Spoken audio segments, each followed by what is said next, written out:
안녕하세요. 혹시 열 손가락 깨물어 안 아픈 손가락 없다는 말 들어보셨나요? 보통 자식들 사랑을 말할 때 그런 말을 하죠. 그런데 저희 시모는 그렇지 않았어요. 아무리 물고 뜯어도 안 아픈 손가락이 딱 하나 있었어요. 바로 우리 막내 도련님요. 남편과 나이 차가 있는 막내 도련님은 시모의 사랑을 듬뿍 받아 아주 생각 없는 아나무인의 갯사가지 같은 사람으로 자랐어요. 그리고 본인이랑 똑 닮은 여자랑 결혼했죠. 그게 바로 제 동서예요. 그리고 이 세 사람이 저의 사연글의 주인공이 되는 건 당연한 일이기도 하죠. 저와 남편은 이 세 사람에게 무척 많이 시달렸거든요. 제 남편은 속이 깊은 사람이었어요.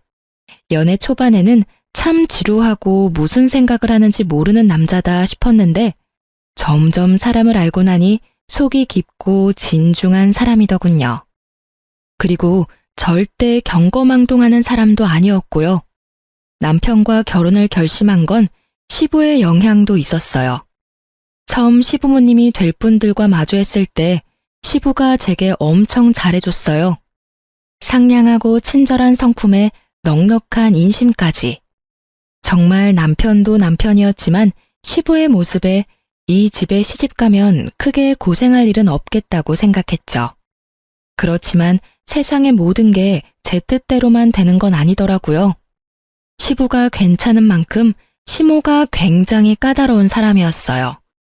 시부가 왜 시모와 결혼을 했는지 의아할 정도로 두 분은 정반대의 사람이었어요.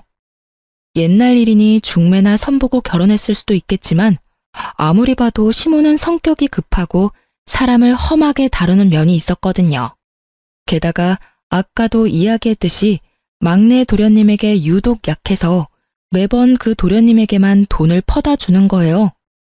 차라리 남편과 도련님이 친형제가 아니었다면 이해가 갈 만큼 맞이인 남편과 막내 도련님의 처우는 명백하게 달랐어요. 그렇다고 막내 도련님이 애교 있는 성품이라는 건 아니었어요. 그랬다면 귀엽기라도 했겠지만 이건 뭐 소 황제처럼 오냐오냐 사랑받고 자란 티가 너무 심하게 나는 싸가지 없는 놈이었거든요. 그리고 남편과 막내 도련님의 차별만큼 막내 도련님이 결혼하여 생긴 제 동서와 제 사이에도 그 차별이 그대로 적용됐죠. 막내 도련님은 자기랑 비슷한 사람이랑 결혼을 했더라고요. 그걸 처음으로 알게 된 건 두 사람의 결혼식 때였어요. 시모는 저와 남편 결혼식에는 아무런 선물도 해주지 않았어요. 그런데 막내 도련님과 동서의 결혼식에는 선물을 아주 크게 해주셨더라고요. 두 사람이 살집도 지원해주고 동서에게 10돈이나 되는 금부치도 선물로 주셨죠. 그때는 정말 서운한 마음이 들었어요. 저와 남편이 결혼했을 때는 너희가 알아서 마련하라는 이야기를 들었거든요. 선물을 바라는 것도 아니고 당시에는 그게 당연한 일이라는 생각을 했는데 막내 도련님의 결혼식을 보면서 뭔가 억울한 기분이 드는 건 어쩔 수 없는 일이었죠. 비교가 되니까요. 금부치에 대한 욕심보다는 그게 시부모의 애정과 관심이라는 생각이 드니까 더 비교되어서 우울했던 것 같아요. 그렇지만 형님 된 제가 동서에게 그런 마음을 가지면 안 될 것 같아 열심히 제 마음을 추스렀지만 생각보다 그게 쉽지 않더라고요. 동서는 아주 대단한 사람이었거든요. 시모를 어떻게 구워 삼는지는 모르겠지만 매번 시모에게서 돈을 받아가는 솜씨가 대단했어요. 게다가 매번 힘든 일은 빠지는데도 시모는 그런 동서 탓을 하거나 혼낸 적이 전혀 없었어요. 특히 명절이나 김장철에는 절대로 일찍 온 적이 없었어요. 일이 다 끝나고 오는데도 시모는 여전히 동서에 대한 애정뿐이었죠. 한 번은 제가 시모에게 말했어요. 어머님, 동서가 항상 늦는 것 같은데 이번에는 시간을 좀 늦추는 게 어떨까요? 시간을 왜 늦춰? 걔야 일이 있으니 늦는 거겠지. 너 혼자 일하는 게 지금 힘들다고 내 탓하는 거니? 내가 젊었을 때는 이런 건 일도 아니었어. 그러니까 앓는 소리 그만하고 손이나 빨리 움직여. 제가 혼자 해서 힘들다기보다 동서가 이 일에 익숙해지지 못해서 실수를 할까봐 그러죠. 여러 번 해봐야 손에 익기도 하고 실수도 없을 텐데. 지금 남 실수 신경 쓸 때니? 너야말로 열심히 좀 해. 넌 매번 하는데도 실수하고 모른다고 하지 않니? 바쁜 사람 괜히 신경 쓰이게 하지 말고 어서 움직여 어서. 매번 제 이야기는 묵살당하기 일쑤였죠. 그게 너무 억울했어요. 그렇게 답답한 마음을 안고 지내던 어느 명절 전날, 저는 시부 혼자만 있는 시댁에서 열심히 요리 준비에 여념이 없었어요. 설날 차례상을 준비하고 손님 대접 음식까지 하려면 손발이 모자랐어요. 시모는 아침부터 나가고 없었어요. 몇 번째인지 모를 명절 전날 아침 출타였어요. 시모는 제가 명절 준비를 하러 오면 본인은 집을 나갔어요. 잠깐 외출한다고 하고요. 그러고는 연락두절이 되었다가 저녁에나 집에 돌아왔죠. 저에게 모든 일을 시키려는 일이라는 걸 알게 된 건 그게 3번째쯤 되었을 때였어요. 몰래 한숨을 쉬며 일을 하는데 전화기가 계속 울리더군요. 바빠서 받지 않으려다가 쉬지도 않고 울리는 전화를 보니 친정엄마였어요. 집에 무슨 일이 있나 싶어 전화를 받았는데 생각보다 급한 목소리의 엄마가 말하더군요. 예, 너희 아버지 지금 구급차 실려갔어. 지금 나뿐인데 너무 무서워 딸. 병원에 와주면 안 되니? 어머니의 목소리는 거의 공포에 질려 있었고 저도 당황했어요. 황급히 시계를 보니 오빠네가 올 시간은 절대 아니었죠. 알았어. 어느 병원인지 문자 보내놔. 지금 당장 갈게. 저는 앞치마를 벗으며 황급히 부엌 밖으로 나왔어요. 시부가 베란다에서 화초에 물을 주고 계시길래 말했어요. 아버님, 정말 죄송한데 지금 친정아버지가 쓰러지셔서 병원에 계시다고 하셔서요. 당장 나가봐야 할 것 같은데 괜찮을까요? 시부가 깜짝 놀라더니 말하더군요. 많이 안 좋다고 하던가? 응급실 실려갔는데 뇌출혈인 것 같다고 하셔서. 저는 두려움으로 두근거리는 심장을 부여잡고 시부에게 말했어요. 시부는 제게 걱정 말라며 등을 토닥거려 주더니 말하더군요. 병원이 어디야? 아침에 택시 잡기도 힘들 테니 내가 데려다 주마. 저는 그렇게 시부의 차를 타고 병원으로 갔어요. 그리고 가는 길에 동서에게 전화를 했죠. 동서, 나야. 혹시 오늘 좀 일찍 올 수 있어? 친정 아버지가 쓰러지셔서 병원에 입원해 계시는데 지금 가봐야 하거든. 그런데 지금 시댁에 어머님도 안 계셔서 동서가 좀 봐줘야 할 것 같은데. 제가 그렇게 말하자 수화기 너머로 한숨을 쉬는 소리가 들리더니 동서가 말하더군요. 네, 알았어요. 제가 가서 볼게요. 고마워, 동서. 시댁 현관문 도어락 비밀번호는 알지? 내가 장은 다 봐놨고 밑준비하다가 나왔으니까 그렇게 양이 많지는 않을 거야. 오늘만 좀 부탁해. 솔직히 이렇게 말하는 것도 지금 생각하면 웃긴 일이었지만 그때는 저도 참 순진했었죠. 한 번도 명절 준비를 하러 오지 않은 사람한테 부탁을 하다니. 화를 내고 왜 안 오냐고 성질을 내도 모자랄 텐데 그치만 그때 저는 바보같이 참고만 있었어요. 동서에게 다짐을 받고 전화를 끄는 저는 시부와 함께 병원으로 들어섰어요. 아버지는 응급 CT를 찍고 수술을 기다리고 있는 중이었고 어머니는 응급실 의사에게 아버지의 상태에 대해 들었더군요. 아버지 상태는 정말 좋지 않아 보였어요. 거의 의식도 없는 상태였고 어머니가 왜 무서워했는지 알 것 같더라고요. 시부는 옆에서 저와 친정어머니를 보다가 밖으로 나가시더라고요. 정신이 없어서 배웅도 못 해드렸는데 다시 돌아오셨죠. 그리고는 저를 몰래 부르더라고요. 갔더니 시부 손에는 현금 다발이 들려 있었어요. 그걸 제 손에 들려주면서 그러더군요. 병원비 걱정되지? 얼마 전에 사돈총각 결혼한다고 돈 많이 들었을 텐데 사돈한테는 내 이야기 하지 말고 네가 모은 돈이라고 하고 드려. 그렇잖아도 큰일 치러서 정신도 없으실 텐데 바깥 어른도 저렇게 되셔서 마음이 많이 힘드실 거야. 제가 흘려가며 했던 말을 귀에 담아두신 시부의 모습에 저는 눈물이 절로 나더라고요. 그 삭막한 시댁에도 내 편이 있구나 싶어서요.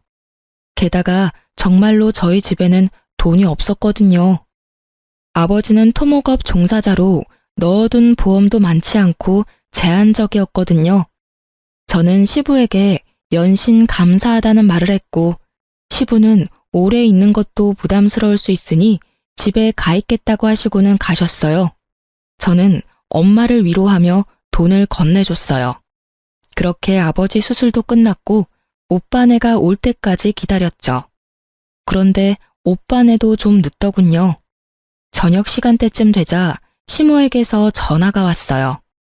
예, 넌 도대체 어디 가서 여지껏 안 들어와? 게다가 부엌에 이것들은 다 뭐야? 너 준비도 안 해놓고 놀고 있으면 어떡해? 혹시 동서는 안 왔나요? 저 친정아버지가 쓰러져서 병원에 와 있다고 동서한테도 미리 연락해서 부탁한다고 말해놨는데. 네 동서야 왔지. 그런데 네 동서는 그런 소리 들은 적 없다고 하는데 무슨 소리야? 항상 하던 대로 네가 명절 준비 다 해놨을 거라고 생각하고 지금 집에 왔는데 애들 대접해줄 것도 없고 이게 무슨 꼴이야 대체? 저는 너무 억울했어요. 분명히 동서에게 말했는데 동서가 거짓말을 하니 말이죠. 그렇게 실랑이를 하는데 오빠네가 왔길래 저도 황급히 시댁으로 돌아왔어요. 시댁에 들어가니 시모가 한껏 화난 얼굴로 절 기다리고 있더군요. 너 요즘 막 나가는 거 아니니? 네가 맏며느리인데 이런 식으로 굴면 밑에 애가 뭘 보고 배워? 어머님, 제가 말했다시피 저 병원에서 이제 오는 길이에요. 친정 아버지 쓰러지셔서 병원 갔다 왔다고요. 그리고 동서한테도 제가 아침에 미리 말했고요. 전화를 받긴 했는데 변명치고는 좀 허접하잖아요. 형님이 힘드셔서 일을 쉬고 싶으셨던 건 이해하는데 아버지가 아프다니 어떻게 명절에 일하기 싫다고 아버지를 팔아먹어요? 그래서 내 말이 거짓말 같아서 안 왔다고? 동서는 내가 하는 말이 다 거짓말로 들리나 봐. 내가 하는 말이 가짱게 들리지?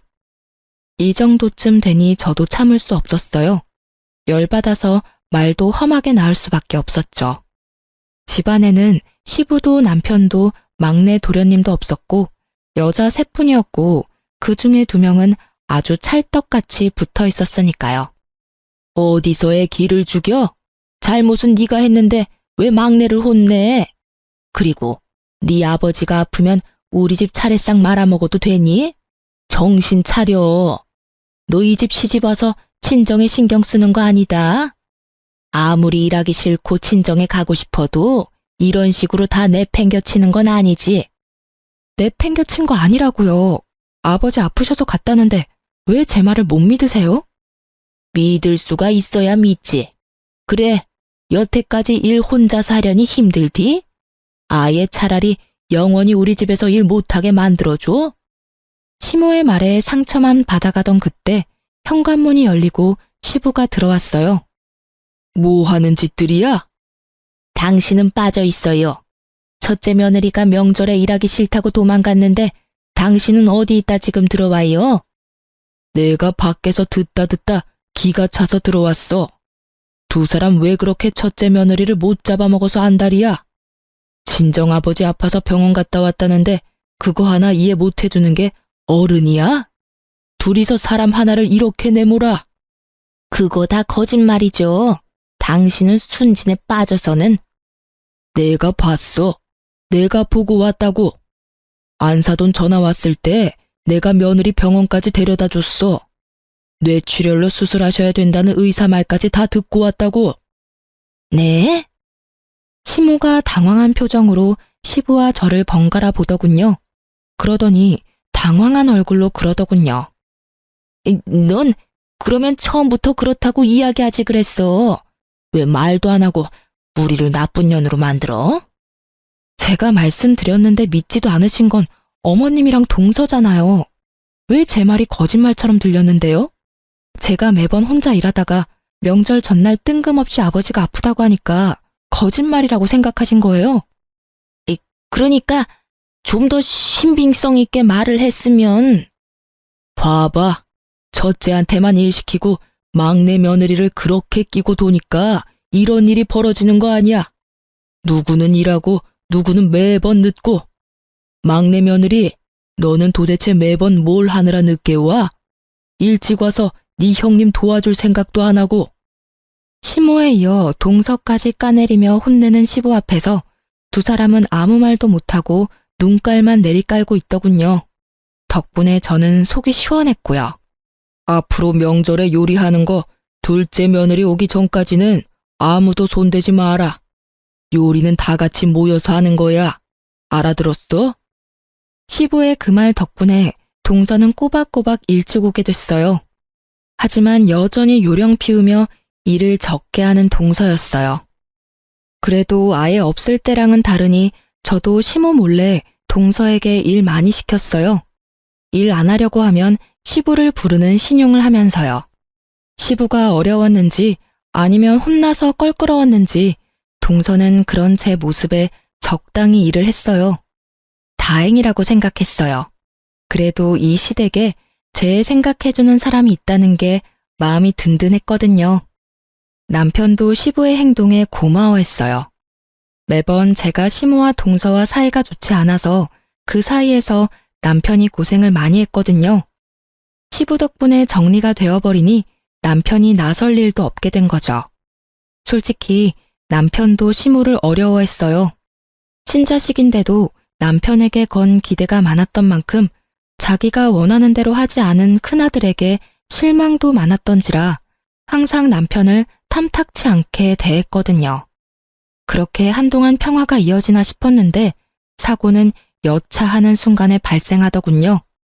시부가 교통사고를 당했다는 연락을 받은 거죠. 생각보다 너무 안 좋은 상황이었고 병원에서도 장기간 입원을 해야 할지도 모른다고 할 정도였어요. 그렇지만 시부는 당장 급한 수술만 하고 집으로 돌아가고 싶다고 하셨죠. 아마 병원이라는 공간이 주는 두려움 때문이었던 듯해요. 어찌됐건 집이 편하니까. 시부의 의견을 듣고 시모는 저와 동서를 불렀어요. 급한 수술 끝나면 아버지 집으로 돌아오실 거다. 상태도 많이 안 좋고 그냥 병원에 있으면 좋으련만 무슨 양반이 저렇게 고집이 센지 무조건 집에 오겠다는구나. 둘 중에 누구든지 한 사람은 합가해.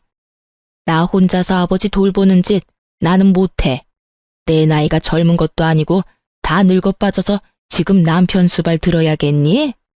며느리가 둘이나 있으니 둘 중에 누구라도 들어와라. 시모 말에 동서가 제 얼굴을 슬쩍 쳐다보더군요.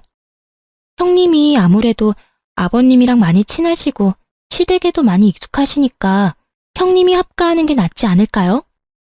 자신이 하고 싶지 않다는 말은 절대 하지 않고 저만 들먹이는 동서를 보며 제가 시모에게 말했어요. 저희가 합가할게요. 제 말에 동서가 옆에서 박수를 치며 한껏 좋아하더군요. 역시 형님이세요. 아버님도 편하게 쉬실 수 있겠어요. 당연히 그래야지. 네가 맏며느리 아니냐? 합가는 당연한 일이지. 그러니까 생색내지 마라. 네가 잘한 게 아니라 네가 그렇게 하는 건 당연한 일이니까. 네, 그런데 집은 놔두고 몸만 들어와도 될까요? 그의 직장이 시댁에서는 너무 멀어서 출퇴근이 어려울 것 같아서요. 대출금 나가는 것도 크게 없으니까 그 집은 놔뒀으면 해요.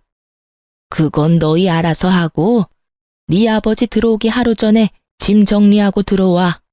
앞으로 아버지 일은 네가 다 책임지고 하거라.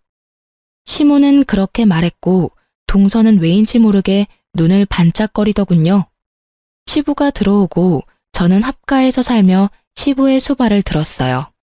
남편도 제가 고생하는 걸 보고만 있을 수는 없었는지 저녁에는 아버님 몸 씻기는 걸 도와줬죠. 저는 식사할 때 도와드리고 이동하는 걸 도와드렸어요. 우리는 맞벌이였지만 시부의 상태가 워낙 위중하니 제가 일을 그만두고 시부 수발을 들었어요. 그런데 시부 수발든 지 한 달쯤 됐을 때 시모가 부르더군요. 너희 집 지금 비어있지? 네, 비어 있어요. 그 집 파는 게 어떠냐? 네? 갑자기 남의 집을 왜 팔라는 건지 이해가 안 가서 벙찐 채로 되물었어요. 우리 집에 빚이 좀 있어. 그거 팔아서 빚을 좀 갚으면 될 것 같아서 그래. 어차피 안 쓰는 집인데 팔면 어떠니? 어머님, 그 집은 팔지 않기로 했어요. 남편 직장에서 가깝기도 하고 아이를 위해서 신중하게 고른 곳이기도 하고요. 장기간 사용하지 않을 거면 월세로 내놔도 좋을 물건이에요. 굳이 지금 파는 건 좀 아닌 것 같아요. 아니, 너는 시댁이 힘들다는데도 눈 하나 깜짝 안 하니? 죄송하지만 어머님, 그 집은 저희들 돈으로만 마련한 집이에요. 만약에 돈이 필요하시면 동서나 막내 도련님한테 말해보세요. 돈 많이 빌려주셨잖아요. 아파트도 어머님 돈으로 해주셨고. 막내 도련님이랑 동서도 그간 돈 좀 벌었을 테니까 본인 돈으로 집을 사던지 어머님이 해주신 돈으로 산 아파트 담보대출이라도 받아서 얼마 정도 어머님한테 돌려주던지 하라고 하면 될 것 같네요. 지금 나더러 줬다가 뺏으라는 거야? 그렇게 파렴치한 사람을 만들고 싶니? 줬다가 뺏는 건 당연한 거죠. 주지도 않았는데 뺏는 건 날강도잖아요. 제 말에 시무 얼굴이 확 굳어버리더군요. 하긴 기분이 좋지는 않을 테죠. 날강도라는 말을 들으면 누가 기분 좋겠어요. 그치만 어쩌겠어요. 저게 사실이었잖아요. 저희한테 준 것도 없는데 달라니 말도 안 되는 이야기죠. 제 말에 시모가 울그락불그락하며 소리치더군요. 너 시어머니한테 그게 무슨 말버릇이야? 어떻게 저런 말을 서슴없이? 어머님이 잊으신 것 같아서 말씀드려봤어요. 솔직히 동서랑 막내 도련님한테 다 퍼주실 때는 좀 억울한 기분이 들기도 했는데 지금 해보니 지원받지 않았던 게 다행이라는 생각이 들어요. 저희가 돈이라도 받았어 봐요. 있는 돈 없는 돈 다 달라고 하셨을지도 모르죠. 지금도 그렇고요. 합가하긴 했지만 살림은 저희 돈으로 다 꾸리고 있잖아요. 아버님 가게에서 번 돈은 어머님이 다 쓰시고 있으니까요. 그런데도 저희한테 돈 달라고 하시는 거면 실수하신 거죠. 저희는 드릴 돈이 없으니까 동서한테 잘 말해보세요. 그만큼 얻어간 게 많은데 설마 아무것도 안 주진 않겠죠. 결국 뼈 있는 제 말에 아무 말도 못한 시모가 씩씩거리며 밖으로 나가더군요. 시모의 모습을 보며 아파트 팔아서 돈 마련하려던 사람이 시모가 아니라 동서였다는 걸 눈치챘어요. 어머님은 그런 머리가 없거든요. 잔머리 굴리는 건 동서가 전문이었으니까요. 그리고 얼마 안 가 시모는 시부가 잘 만들어 놓은 가게 말아먹고 폐업까지 하게 만들었어요. 당연한 수순이죠. 사람을 험하게 쓰고 귀한 줄 모르는 시모 밑에 있을 사람이 누가 있겠어요? 결국 가장 중요한 요리하는 사람마저 나가버리니 장사가 잘 될 리가 없죠. 게다가 시모 밑에서 시모가 꽁쳐놓은 돈을 다 뜯어먹은 동서는 여전히 기생충처럼 시모를 뜯어먹고 있었고요. 시모도 참 한결같은 것이 동서가 매번 돈을 달라면 달라는 대로 주더군요. 저야 이제는 상관없는 일이라 신경도 쓰지 않았지만요. 그 즈음에는 시부도 장사가 망한 걸 알고는 삶의 의지를 잃은 건지 그냥 몸이 좋지 않았던 건지 합병증으로 사망하게 됐어요. 저는 그때까지도 시부의 수발을 지극정성으로 들었어요. 제가 힘들 때 도와준 사람에게 이 정도 도움을 드리는 건 아무것도 아니라고 생각했고 그게 인간의 도리라고 생각했으니까요.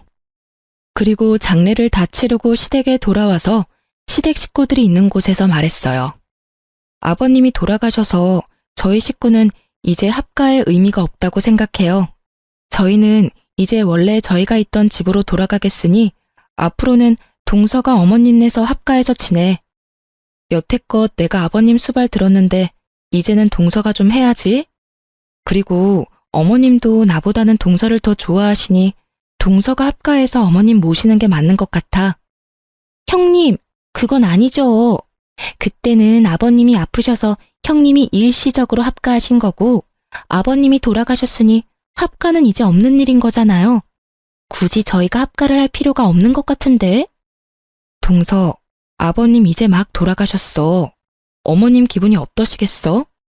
이 집에 마음 맞는 사람이라도 있어야 어머님이 마음이라도 편하게 있으실 수 있잖아. 동서는 왜 그렇게 생각이 없어? 나조차고 이래? 어머님 혼자 남으셨는데 남은 가족들이 신경 써야 할 거 아니야.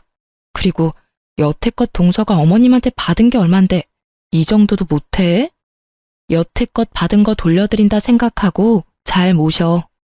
그리고 어머님한테 받은 돈으로 마련한 집은 팔고 들어오는 거 잊지 마.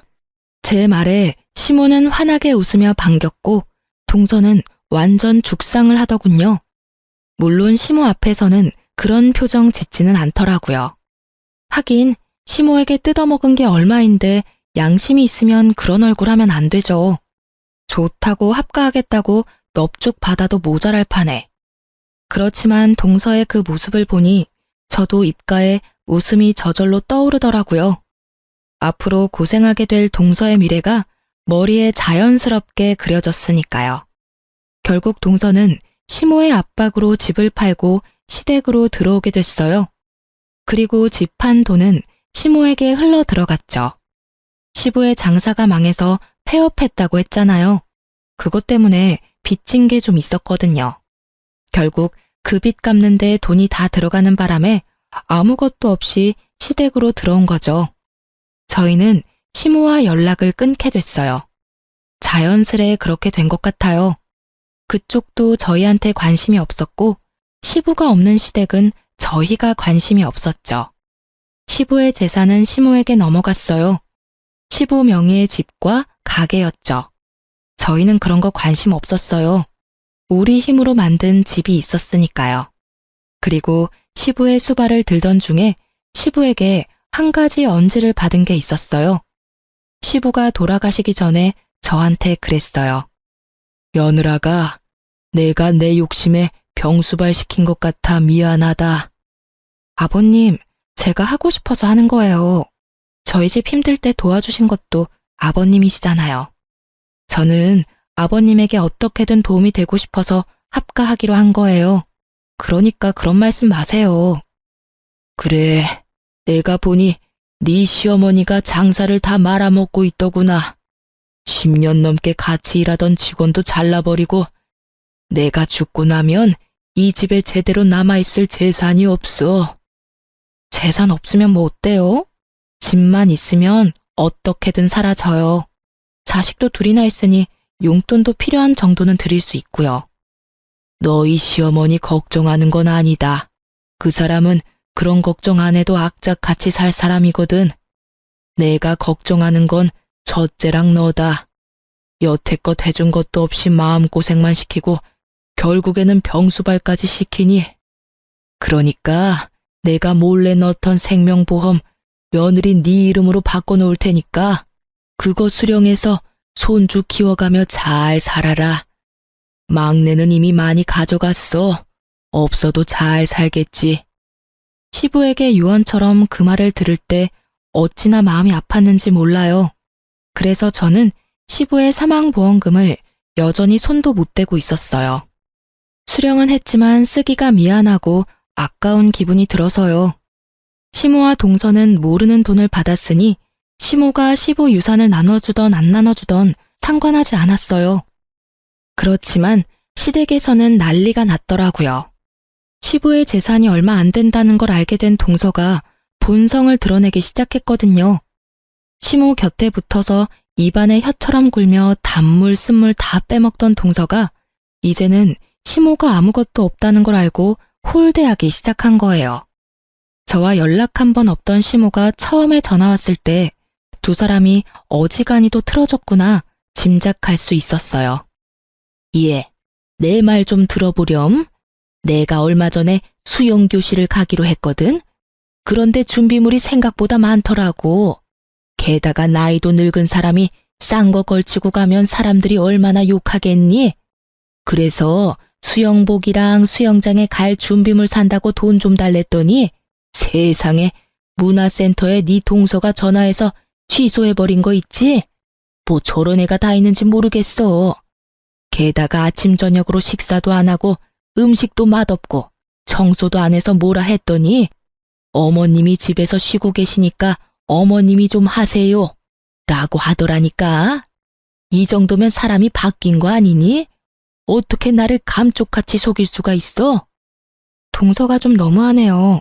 어머님이 동서한테 얼마나 잘해주셨는데.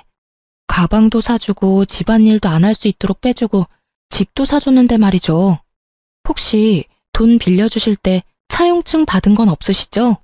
그거라도 있으면 어떻게든 되지 않을까 싶은데. 그래도 가족끼리 그런 걸로 이야기하는 것도 좀 그렇긴 하죠. 제 말을 듣던 시모가 갑자기 조용히 뭔가 생각하는 것 같더니 급하게 전화를 끊더군요. 그래도 급하다고 저한테 네가 대신 자기를 돌보라는 말은 안 하더군요. 하긴 한번 해보니 저와 시모가 얼마나 맞지 않는지 알게 됐으니까요.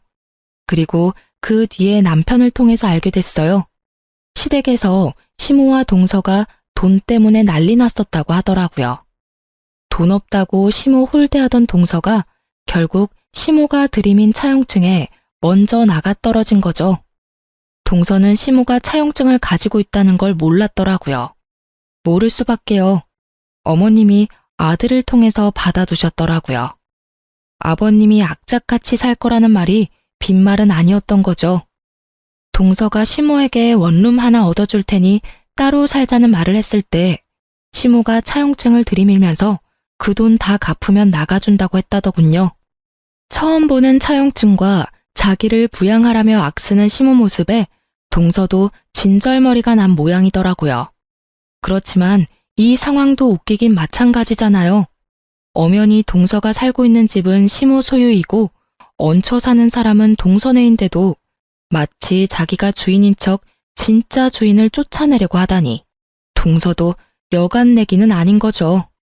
게다가 두 사람의 다툼에서 동서도 지지는 않더군요. 시모가 차용증으로 협박 아닌 협박을 하자 동서도 시모 협박에서 벗어나고 싶었던 모양이에요. 그래서 하면 안 될 방법을 생각해낸 거였죠. 시모가 가진 집을 팔아버리려 했다더군요. 당연히 그렇게 되지는 못했고요. 그리고 그걸 알게 된 시모는 시모가 가진 집을 담보로 대출을 한껏 받았더라고요. 동서가 나쁜 짓을 꾸며도 절대 손해는 보지 않으려고요. 참 대단한 고부간이죠. 어쩜 이렇게 하는 짓들이 똑같은지. 결국 마지막은 시모의 가출이었죠. 시모가 동서에게 져서 나온 게 아니라 시모가 동서에게 준 것을 모두 빼돌려서 나온 거더라고요. 그렇게 가출해서 방문한 곳이 저희 집이었어요. 시모가 처음에 찾아왔을 때 저와 남편은 절대로 시모를 받지 말자고 미리 이야기를 나눈 상태였어요. 남편도 남편대로 시모에게 실망한 것이 컸고 저는 저대로 시모에게 당한 세월 때문에 용서가 되지 않았죠. 시모는 대뜸 오자마자 그러더군요.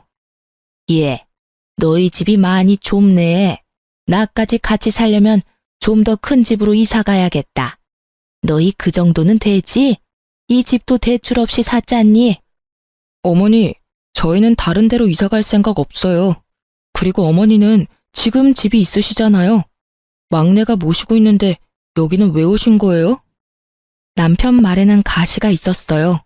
그 말에 시모가 쌍심지를 켜고는 눈을 부라리며 남편에게 소리치더군요. 넌 내 아들이야. 내가 내 아들 집에 오는 게 무슨 잘못이니? 그러면 넌 이 엄마를 모시기 싫다는 거야?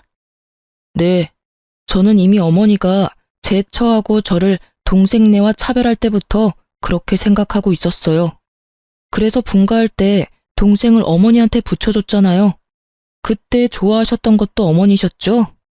이제 저희는 더 이상 다른 볼일 없다고 생각하는데요. 볼 일이 왜 없어? 엄마가 부르면 와야 하는 게 자식된 도리지. 네가 싫다고 해서 네가 나를 부양해야 할 의무에서 자유로워지는 거 아니야. 너희들은 나를 부양해야 할 의무가 있다고. 어머니, 저희는 이미 아버지 병수발까지 들어가며 부양했어요. 나머지는 동생이 할 일이죠. 그리고 솔직하게 말해볼까요? 아버지가 남긴 유산, 저희 몫은 아무것도 없었잖아요. 어머님이 쥐고 안 놓아주셨으니까요. 그래서 저희도 어머니하고 할 말 없어요. 남편은 시모에게 냉정하게 말했어요. 말투가 냉정했을 뿐 하는 말은 모두 사실이었죠. 그렇지만 시모는 그게 마음에 들지 않았던 모양이더라고요. 그래서 너희가 받은 거 없다고 지금 나한테 이러는 거니? 네, 그러니까 저희한테 부양하라 마라 말하지 마세요. 그게 그렇게 마음에 걸렸으면 말을 하지 그랬어. 내가 지금이라도 한몫 떼주마. 원하는 금액이 얼마야? 내가 그냥 나온 줄 아니? 나도 돈 가지고 나왔어. 정말 자식이라고 둘 있는 것들이 돈만 밝혀서는. 저희는 돈 필요 없어요. 아버지가 남겨준 보험금 있으니까요. 그거 가지고 쓰면 되니까 어머니까지 저희한테 돈 쓸 생각하지 마시고 그걸로 막내네나 잘 구슬려 보세요. 남편이 그렇게 말하고는 열이 받는지 자리를 떴어요. 시모는 남편 뒤를 쫓으며 황급히 물었죠. 야, 보험금? 무슨 보험금인데? 나는 그런 거 못 들었어. 너희 나 속이고 돈 가져갔어?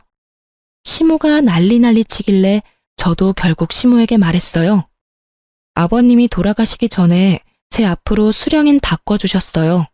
그래서 어머님이 몰랐을 수도 있어요. 그 돈에 대한 권리는 저한테 있어요. 그래서 어머님이 저희한테 아버지 재산 나눠주지 않아도 별말 안 했고요. 그런 게 어딨어? 남편이 사망했으면 보험금은 아내가 갖는 게 당연한 거 아니니? 설마 너희 수령인 조작한 거 아니야? 시모는 자기 생각대로 열심히 소설을 쓰고 있었어요. 그래서 제가 말해드렸죠. 아버님이 직접 저를 데리고 보험사 가서 바꾼 거예요.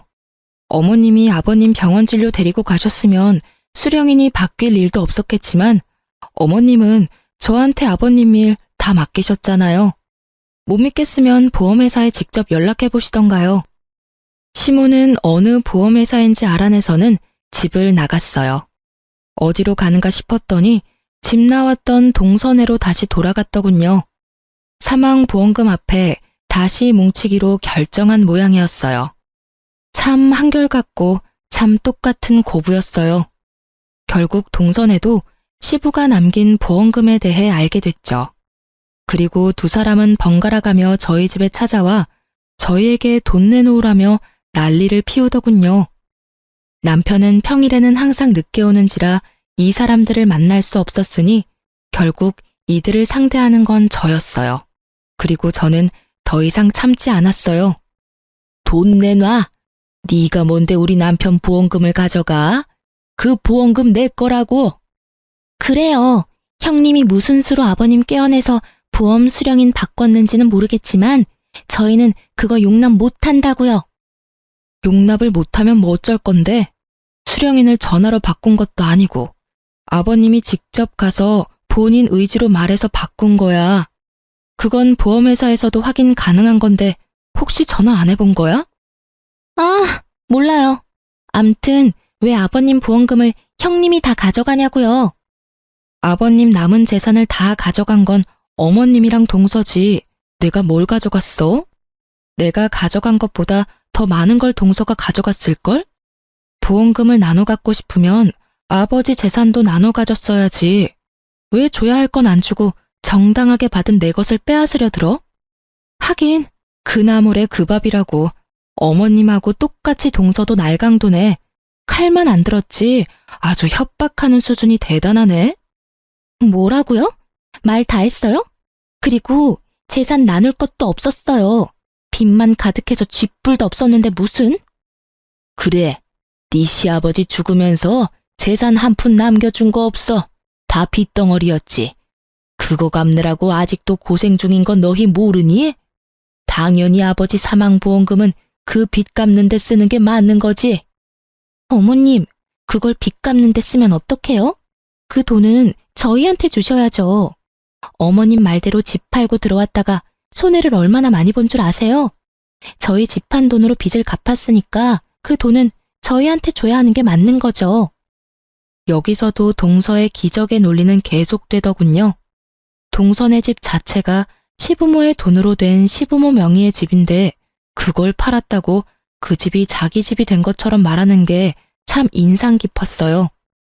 보험금은 제 손에 있는데 두 사람은 서로 자기가 가져야 된다며 앞에서 참 열심히도 싸우더군요. 남의 집 앞에서 그만들 하세요. 그 보험금의 수령인은 저고 이미 제가 받았어요. 법적으로 문제될 소지 전혀 없으니 돌아가세요. 돌아가지 않고 계속 여기서 시끄럽게 구시면 지금 당장 경찰서에 신고할 거예요. 예, 넌 내 며느리야. 세상에 아무리 사이가 틀어졌어도 시어머니를 내쫓는 며느리가 어딨어? 내가 너희한테 뭘 그렇게 잘못했어? 네 남편 키워준 게 나야. 클 때는 이거보다 돈 더 많이 들어. 배은망덕한 것들이. 어머님, 저는 어머님 자식 아니에요. 그리고 저 결혼한 이후로 어머님이 저한테 뭔가 해주신 적 단 한 번도 없었어요. 그럴 때는 모두 아버님이 해결해 주셨죠. 그러니까 제가 은혜를 갚을 사람도 아버님이고요. 어머님은 제가 아니라 동서에게 많이 베풀었잖아요.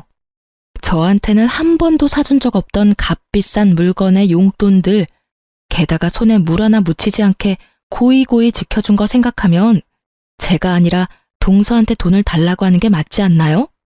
그리고 제 남편이 클 때 얼마를 썼는지는 모르겠지만 양육은 당연한 거고 그걸 받으려고 하시는 게 어이없는 일이죠. 어머님이 첫째 아들에게 잘해주셨으면 첫째 아들이 어련히 알아서 잘 챙겨드리지 않았겠어요? 매번 차별당하면서 컸는데 뭔가 받으려고 하시는 것 자체가 너무 뻔뻔하다는 생각 들지 않으세요? 그리고 분명히 말씀드리는데 아버님 보험 수령인은 저예요. 남편이 아니라. 남편 키워준 걸 내세워서 받으려고 하지 마세요. 저한테 해준 것도 없으면서 어떻게 여기까지 와서 이렇게 뻔뻔하게 행동하실 수가 있어요? 정말 어이가 없어서. 그리고 동서도 마찬가지야. 아버님 수발 들라고 했을 때 나한테 합가하라고 등 떠민 게 동서였잖아. 그래놓고 아버님 사망보험금을 나눠 가지겠다. 아버님 아플 때 집에 한 번도 들린 적 없는 주제에 염치가 없는 것도 정도 것이야 상대를 하든 말든 하지. 그리고 동서가 어머님한테 야금야금 받아먹은 돈이 사망보험금보다 훨씬 많으니까 이것까지 넘보지 마. 그러다 탈나. 그렇게 저는 두 사람을 억지로 돌려보냈어요. 둘이 딱 붙어서 저를 따돌리고 좋은 거 나눠 잡수신 분들이 이제 와서 저더러 돈 달라며 달려들어봤자 늦은 거죠. 모르는 사람이 봤으면 제가 돈이라도 빌려온 거라고 착각할 정도였다니까요. 이 일에 대해 알게 된 남편은 막내 도련님에게 크게 화를 냈고 결국 시모와 동서는 더 이상 저희 집에 찾아오지 않았어요. 시모와 동서가 어떻게 되었는지 나중에 듣고는 한참을 몰래 웃어야 했어요. 동서와 막내 도련님은 결국 시모를 요양원에 보내버렸어요. 시모가 매번 동서와 부딪히게 되고 동서가 막내 도련님에게 매번 잔소리를 하게 되는 악순환이 반복되면서 결국 막내 도련님이 포기한 거죠. 게다가 그때쯤 고관절 골절로 병원에 입원하게 되었으니 요양병원에서 요양원으로 자연스럽게 이동시켰더라고요. 동서에게 이것저것 퍼줄 때는 이런 결과를 전혀 예측 못했겠죠. 그리고 동서는 시모를 내보내고 아주 잠깐 자유를 만끽한 듯 하더라고요. 지금은 누구보다 바쁘게 지내고 있고요. 동서와 막내 도련님이 자기를 요양원에 집어넣을 거라고 예상한 시모가 막내 도련님 카드로 돈을 한껏 빌렸더라고요. 그뿐이면 다행이죠. 저번에 시모가 저희 집에 왔을 때 시댁집을 담보로 대출까지 받아왔었잖아요. 시모가 그 돈들을 아무도 모르는 자기 통장에 다 넣어두고 내주질 않았더라고요. 그 탓에 동서와 막내 도련님은 어거지로 자신들의 앞으로 된 대출금을 갚느라 개고생 중이더라고요. 시모 명의의 집 대출금은 엄밀히 따지면 동서네가 빌린 대출은 아니지만 동서네가 그 전에 살던 집을 팔고 시댁에 들어왔으니 나가면 딱히 갈 곳이 없잖아요. 그래서 지금 있는 집이라도 지키려면 억지로 그 돈을 다 갚아야 되는 거였죠. 발등에 불 떨어진 그쪽 집안과는 다르게 저희는 평범하고 평온하게 잘 지내고 있어요. 두 사람은 사람을 함부로 다룬 벌을 받고 있는 거겠죠. 그래서 그런지 요즘은 뿌린 대로 거둔다는 말이 마음에 확 와닿아요. 자기가 싼 똥 열심히 치우는 두 분 덕택에 오늘도 선량한 마음으로, 관대한 마음으로 사람들을 대하고자 노력하고 있으니 이럴 때는 두 사람에게 감사한 마음도 드네요. 제 시댁 이야기는 여기까지입니다.